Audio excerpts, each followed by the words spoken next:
Sir हम लोग जानते हैं कि कॉमन नॉर्मल के लोग हम लोग ई का इक्वेशन लिखते हैं velocity of the separation by velocity of the approach.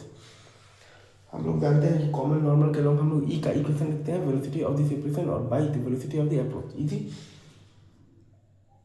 हम लोग जानते हैं कि कॉमन नॉर्मल के लोग हम लोग ई का इक्वेशन लिखते हैं velocity of the separation by velocity of the approach. सही है सर, इज इट ट्रू? तो शुरू में आप देखिएगा तो v1 प्लस वी टू है, फिर बाद में आफ्टर जो कोलिजन जो v1 dash plus we two dash हो जाएगा वो हो जाएगा E times v1 plus we two, और बाद में आफ्टर जब दो बार जब कोलाइड करेगा तब v1 double dash plus we two double dash हो जाएगा आपके पास ई स्क्वायर टाइम्स v1 और प्लस वी टू। ठीक है सर, इजी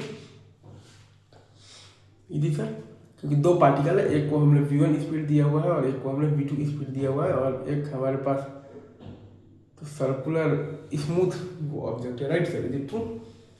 हमारे पास जो ये दिया हुआ है ना ट्रैक, वो ट्रैक हमारे पास कैसे दिया हुआ है? वो ट्रैक हमारे पास दिया हुआ है कि circular smooth track. Right sir, is true? वो ट्रैक हमारे पास दिया हुआ है कि सर्कुलर स्मूथ ट्रैक है। तो सर्कुलर स्मूथ ट्रैक होने का मतलब है कि म्यू बराबर 0 है, स्मूथ है। राइट, और एक को स्पीड हमें दिया हुआ है बेसिकली v1 एक पार्टिकल को और एक पार्टिकल को v2। तो पहली बार वो जब टकराएगा तो टाइम आएगा 2/r/v1 और प्लस v2 बराबर t, और अब दूसरी बार जब वो टकराएगा तो v1 dash plus v2 dash बराबर हमारा पहले ही हो चुका है e times v1 plus v2, तो t डैश बराबर आएगा मतलब कि आएगा 2/r/v1 dash plus v2 dash, मतलब कि आ जाएगा आपके पास t/e। वैसे ही जब वो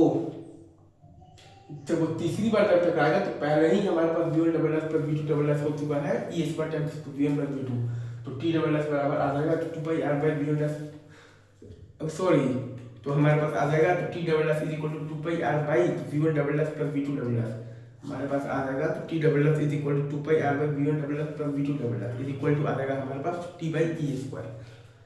ठीक है सर, इजी, आगे बढ़े।